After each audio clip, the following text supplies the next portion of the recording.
Hai semua, selamat kembali ke Jim's Garage. Dah tiba masanya untuk sambung siri desktop jauh dan kali ini kita akan tengok Guacamole. Dalam video lepas, saya dah bincang pasal Rust Desk dan siap gandingkan dengan Tailskill. Kali ini saya akan buat benda yang sama tapi guna Guacamole pula.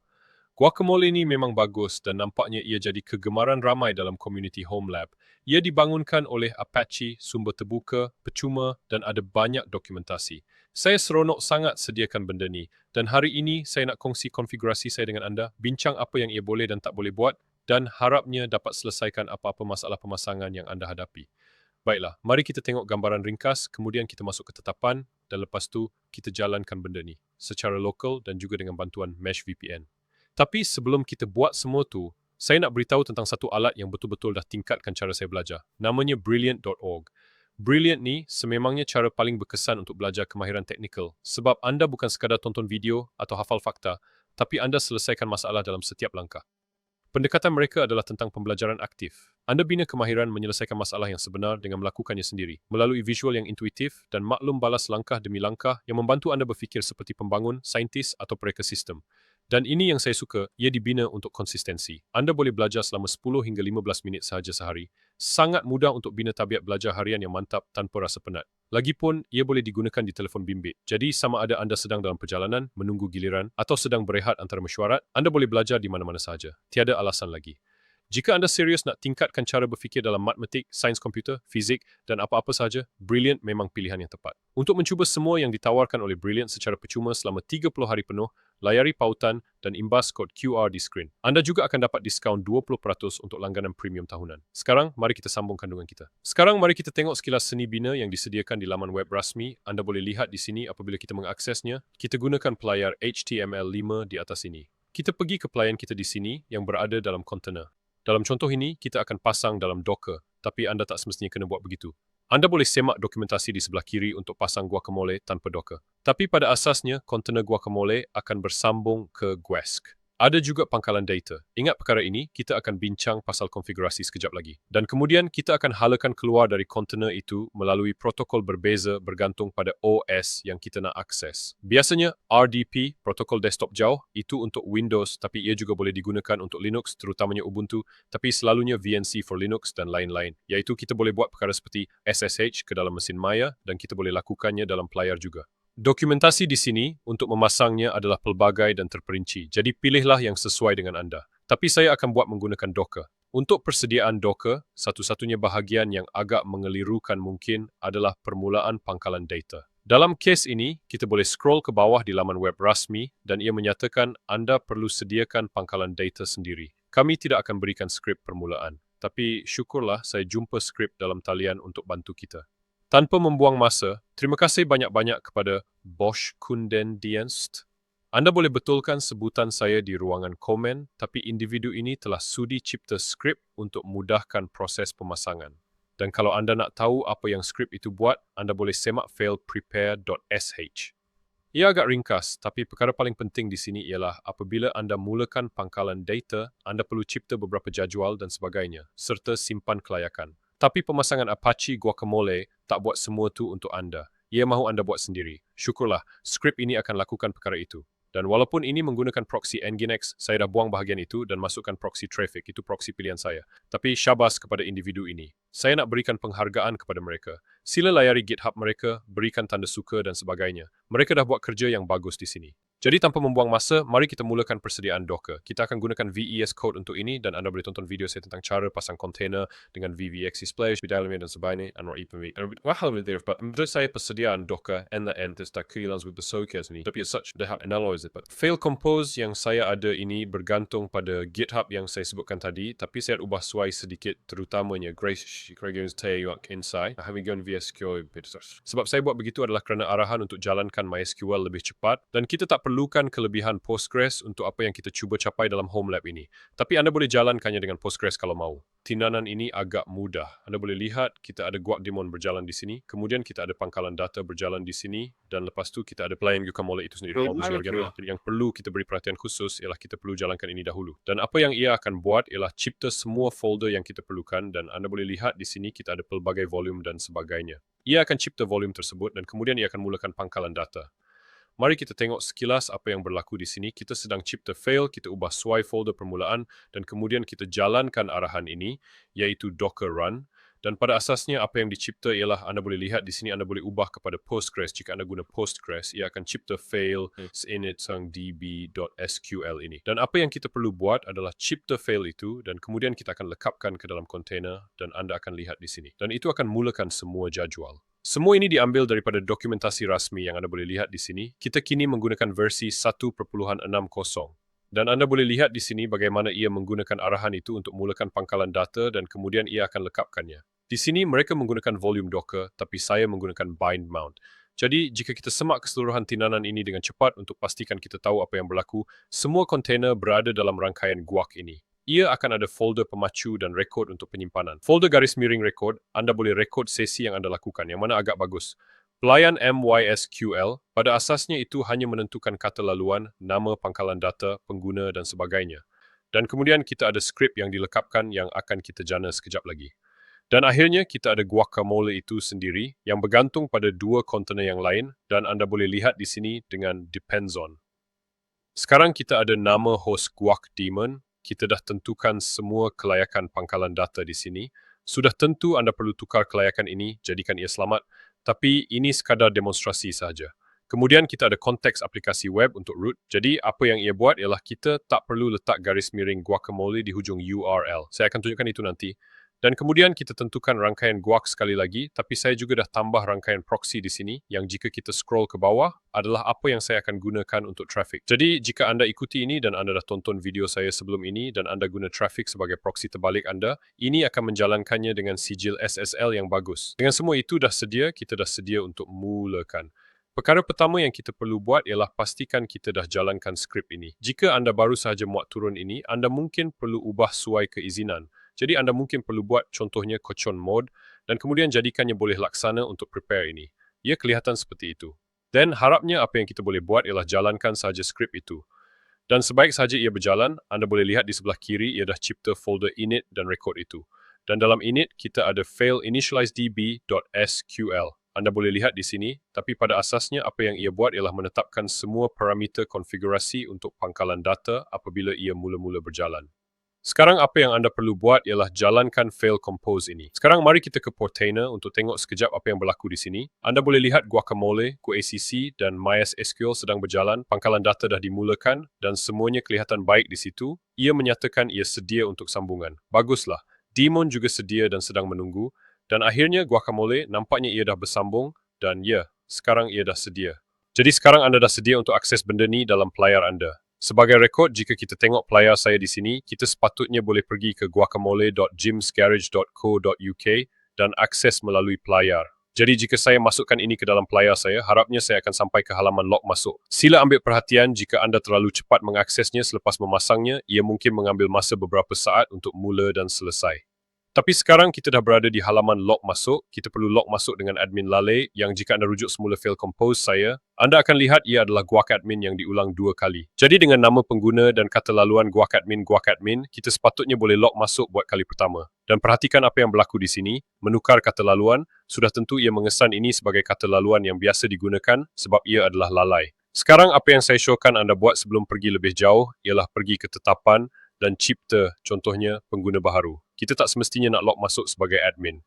Jadi saya akan cipta pengguna baharu, saya akan namakannya James.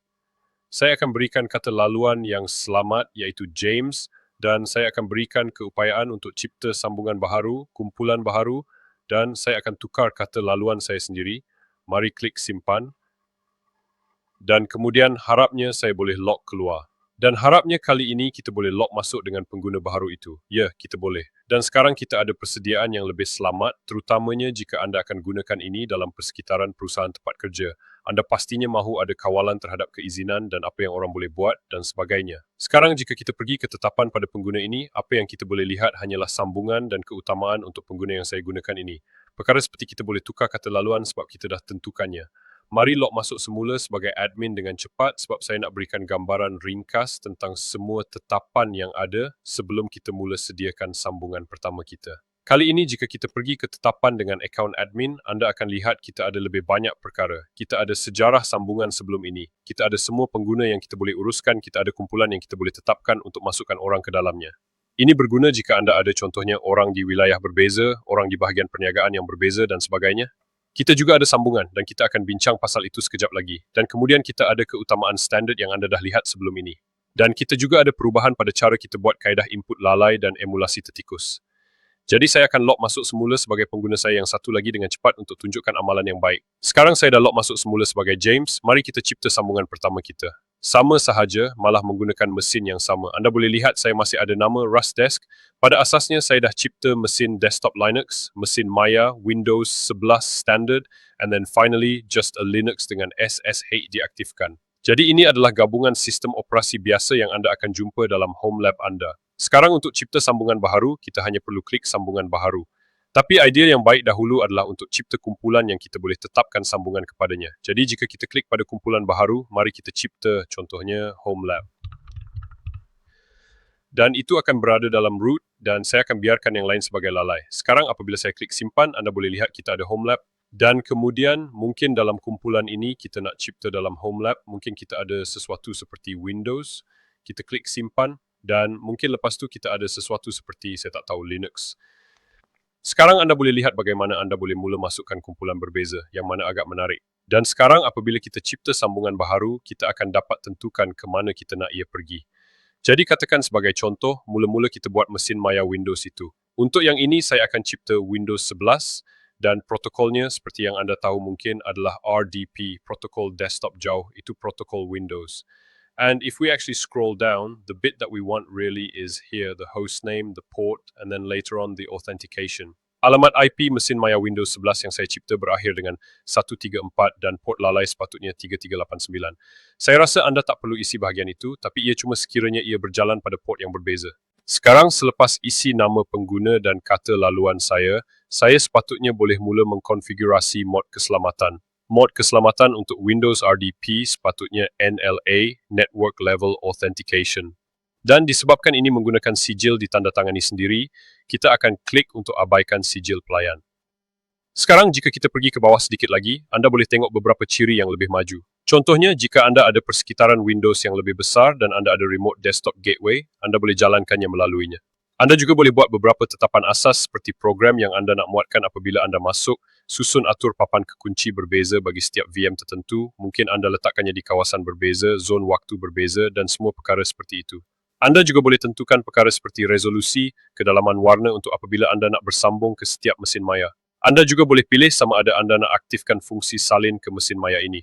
Yang mana sekali lagi, jika anda ada pengguna berbeza dan kumpulan berbeza, mereka mungkin ada keizinan berbeza yang anda nak berikan kepada mereka. Anda juga ada beberapa tetapan lanjut tentang sama ada anda nak aktifkan audio, aktifkan pencetakan, aktifkan pemacu, muat naik fail dan sebagainya.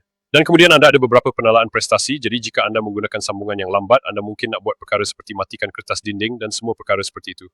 Perkara terakhir yang mungkin agak berguna ialah rakaman skrin. Anda dah lihat dalam fail Docker Compose di mana kita ada folder garis miring record itu, anda boleh masukkan itu di sini dan ini akan dapat merakam skrin anda dan itu mungkin berguna, katakan saya tak tahu, jika anda sedang buat video YouTube. Perkara terakhir sebenarnya adalah sama ada kita nak aktifkan SFTP yang bermaksud Secure File Transfer Protocol. Mungkin anda nak kumpul dan hantar fail melaluinya dan anda boleh konfigurasikan di sini dengan mengaktifkan pelayan SFTP ini. Saya pernah hadapi sedikit masalah dengan benda ni sebelum ini. Ia menyebabkan sambungan saya tergantung dan tidak bertindak balas. Saya tak pasti sama ada itu pepijat atau saya yang salah sediakannya. Tapi bagus untuk tahu ia ada di situ dan anda perlu sediakan kunci awam dan peribadi anda untuk menjadikannya berfungsi. Akhir sekali, kita ada keupayaan Wake on LAN, jadi kita sepatutnya boleh bangunkan mesin-mesin ini jika ia dikonfigurasikan untuk mendengar Wake on LAN. Sudah tentu anda perlu pastikan ia disokong dan mungkin dipantulkan pada Swiss anda juga, terutamanya jika anda merentasi VLAN yang berbeza. Tapi kita sepatutnya boleh klik simpan sekarang. Dan sekarang anda boleh lihat di sini, kita ada sambungan ini. Anda tak boleh klik itu. Jika anda klik ini, anda berada di tab sambungan. Itu akan kembali ke mod edit. Cara untuk anda masuk ke sambungan ini adalah dengan pergi ke James dan kemudian pergi ke laman utama dan sekarang anda akan lihat sambungan ini di sini. Dan harapnya kita boleh lock masuk. Ya, sempurna. Sekarang anda boleh lihat kita dah lock masuk. Dan disebabkan secara lalai saya tak aktifkan perkara seperti kertas dinding, sudah tentu ia secara lalai memaparkan skrin hitam itu. yang sepatutnya memberikan anda maklum balas yang paling cepat tapi tak kelihatan begitu cantik. Tapi apa-apa pun, di sini anda boleh lihat kita dah ada sambungan ini. Kita dah masuk ke dalam mesin itu secara jauh dan kita boleh gunakannya seperti RDP biasa. Kita boleh kembali dan sekarang apa yang agak berguna ialah jika saya alihkan muka saya, kita boleh lihat kita masih ada sesi yang aktif di bawah ini. Jadi perkara yang bagus di sini ialah apabila anda tambah lebih banyak sambungan, kita boleh kembali ke tetapan cipta sambungan baharu. Contohnya kali ini mari kita cipta Home Lab dan jadikannya Linux, kita boleh buat SSH. Perkara yang menarik ialah apabila kita tambah sambungan baharu dan sesi baharu, kita boleh bertukar antara sesi tersebut dengan cepat di bawah ini. Jadi apabila saya log masuk ke sesi yang kita nak SSH ini, ia akan dipaparkan sebagai kotak di bawah ini dan untuk bertukar antara sesi tersebut, kita hanya perlu klik pada gambar kecil masing-masing. Dan sekarang bergantung pada bagaimana anda sediakan mesin maya anda, ini hanyalah image cloud init. Ini memerlukan kunci SSH untuk pengesahan yang saya syorkan jika anda nak gunakan cara itu. Tapi jika anda tak gunakan kunci SSH, masukkan sahaja nama pengguna dan kata laluan anda dan anda sepatutnya boleh simpan ini. Jadi sekarang dengan sambungan itu dah disimpan dan kembali ke laman utama, anda boleh lihat sekarang kita ada Windows 11 ini yang masih aktif dan sekarang kita ada sambungan Linux SSH yang baru ini. Harap-harapnya saya boleh klik pada ini dan kita boleh akses dan sekarang kita dah bersambung melalui SSH ke mesin ini. Dan jika kita kembali, anda kini boleh lihat kita ada dua sesi yang aktif. Jadi jika kita nak klik Windows, kita boleh pergi ke sesi ini. Jika kita nak Linux, kita pergi ke sesi itu yang mana sangat hebat. Kita ada kedua-duanya berjalan serentak dan anda boleh teruskan proses ini untuk semua mesin maya anda. Dan anda akan dapat jalankan dan uruskannya melalui Guacamole. Sekarang isu utama yang belum selesai, saya masih belum dapat jalankan ini dengan desktop Linux, terutamanya Ubuntu 25. Dan saya harap versi 1.6 mungkin dapat selesaikan masalah itu. Mungkin ia dah selesai dan saya yang ada masalah dengan persediaan saya. Jika anda tahu cara untuk jadikannya berfungsi, sila tinggalkan komen di bawah. Saya pernah gunakan versi Linux yang lebih lama dan saya rasa peralihan daripada Wayland yang menyebabkan masalah dengan pemacu. Saya rasa ia menggunakan FreeRDP yang sepatutnya berfungsi. Tapi saya rasa versi 2 dan versi 3 mungkin ada beberapa masalah keserasian. Saya ada lihat beberapa isu yang dibangkitkan di GitLab untuk perkara ini, jadi harapnya ia sedang diusahakan dan mungkin dalam versi seterusnya ia akan berfungsi. Mungkin versi Ubuntu yang saya gunakan terlalu baharu. Tapi walaupun begitu, anda sepatutnya boleh SSH ke dalam mesin-mesin tersebut sebab fungsi itu sepatutnya masih ada. Apa-apa pun, ini secara asasnya menyelesaikan pemasangan secara lokal. Kita kini ada kedua-dua sambungan ini. Jika kita pergi ke tetapan di sini, sebagai contoh, anda kini boleh lihat kita ada kedua-dua sesi aktif ini. Kita boleh tamatkan sesi ini jika kita mahu atau kita boleh klik panggah pada setiap satu. Itu agak bagus dan sekarang sesi tersebut dah tamat. Sudah tentu, jika anda seorang admin, anda akan dapat lihat semua sesi pengguna anda and you'll be able to delete the ones yang anda tak mahu orang lain terus akses. Memandangkan kita dah jalankan benda ni, mari kita imbas kembali apa yang saya buat dalam video lepas di mana kita mungkin nak gunakan sesuatu seperti Tailscale untuk sediakan ini dan gunakannya di awan. Kita boleh letak dan pasang Guacamole kita di VPS sebagai contoh dan kemudian kita boleh sediakan mesh VPN untuk pastikan sambungan antara semua peranti ini selamat melalui VPN tersebut. Jadi di sini kita ada VPS yang saya dah sediakan menggunakan Hetzner. Saya takkan bincang secara terperinci tentang cara nak buat benda ni. Saya dah bincang dalam video lepas. Saya syorkan anda tonton video itu untuk keseluruhan proses ini dan juga kerana jika kita bandingkan Rustdesk dengan Guacamole, saya rasa ia satu pertimbangan yang bagus. Jadi di sini anda boleh lihat saya dah sediakan VPS. Selepas itu saya masuk ke VS Code, saya bersambung dengannya dan kemudian saya jalankan instans Guacamole yang sama pada VPS ini.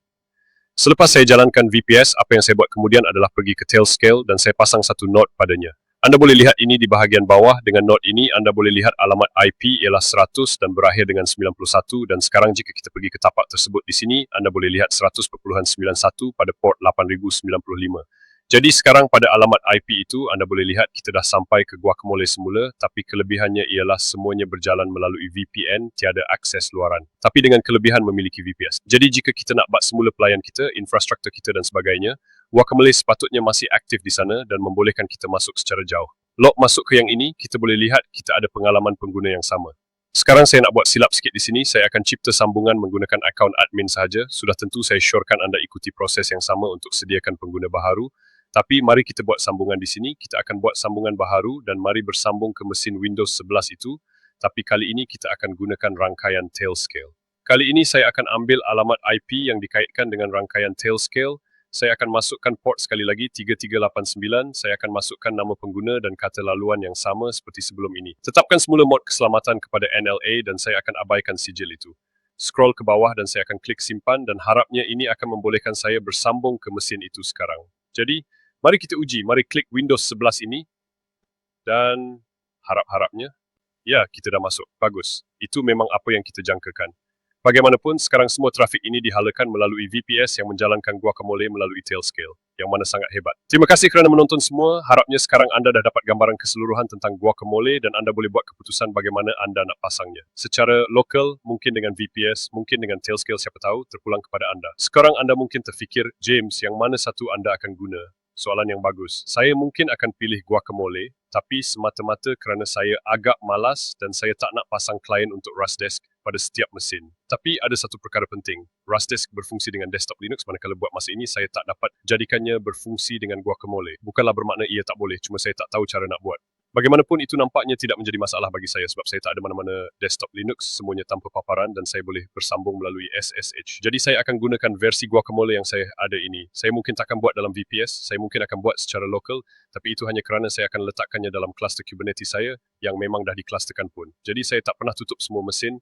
Ia sepatutnya beralih ke mesin lain apabila saya buat bat semula, kitaran tampalan dan sebagainya. Apa-apa pun, beritahu saya apa pendapat anda tentang Guacamole, apa pendapat anda tentang Rustdesk, yang mana satu anda rasa terbaik untuk anda. Sangat berminat juga untuk tahu jika ada sesiapa yang gunakan ini dalam penyelesaian perusahaan. Adakah ia berguna? Adakah ia boleh diskalakan? Bagaimana prestasinya? Dan sebagainya. Apa-apa pun, jika anda suka video ini, sila berikan tanda suka, klik butang langgan itu. Kita jumpa lagi dalam video seterusnya. Jaga diri semua.